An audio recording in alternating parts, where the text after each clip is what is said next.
बाय आं मुस्र प्रवीण बसुमतारी आं दा गावनो सुजुनाय दोंसे खन्थाइ आवरायनो सानदों। बे खन्थाइनि मुङानो जाबाय आदार।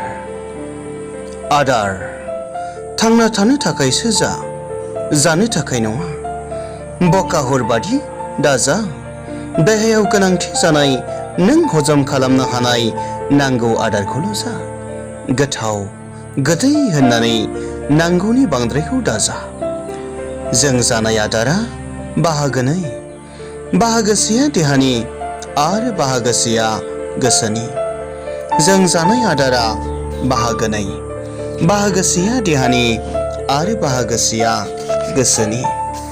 जों खायसेखौ देहानि थाखाय जायो आरो खायसेखौ गोसोनि थाखाय जायो। जों खायसेखौ देहानि थाखाय जायो आरो खायसेखौ गोसोनि थाखाय जायो। देहानि थाखाय जानाय आदारा गुन गोनां, नाथाय गोसोनि थाखाय जानाय आदारा बिस गोनां।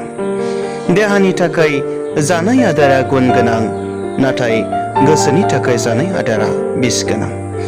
जों देहाखौ गोख्रों लाखिनो थाखाय जानांगौ। उखैनायखौ सुफुंनो देहानि थाखायल' जानांगौ। खायसेया नांगौनिख्रुइ बांसिन जाना लायो। बिसोर गोसो आरो मेलेमखौ सुग्लाय होनोबो जायो, नाथाय जों मिथिखासेयावबो जायो। गोरोन्थिखौनो मावनो होनना मावो। गोसो आरो मेलेमखौ सुग्लाय होनाया दान्दिसेल', नाथाय गोसो मेलेमनि बिसखौ जानाया नोंनि देहाखौ अरायनि थाखाय जाख्ल'फिनो। बाथ्रायावनो दङ, हायोब्लासो जा, हायोब्लासो लों, नाथाय जानाय मुवाजों उल्थायै दा लोंजाफिन, दा जाजाफिन। थांना थानो थाखायसो जा, थांना थानो थाखायसो जा, बकाहुर बादि जानो थाखाय नङा। जेखौ जानो बासि बासि उखैब्लासो जा। गोथाव मोनदों, ओरैनो मोनदों साननानै उदै बेरगावलायजासे दाजा। गोथाव मोनदों, ओरैनो मोनदों साननानै उदै बेरगावलायजासे दाजा।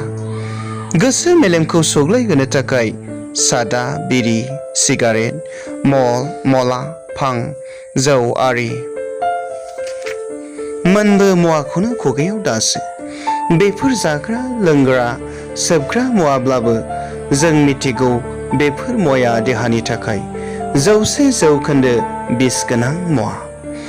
हे बुहुमनि सुबुंफोर, बेफोर मुवानिफ्राय गावखौनो गाव जानगाराव दोननो नाजादो। थिफ्लोंसे जिउनि थाखाय जोथोनै जालांदो। जानायजोंनो गावनि आखल आखुखौ सिनायथि होदो। मुलुगनि सुबुं माहारिनो माहि गोथारै दिन्थिलांदो।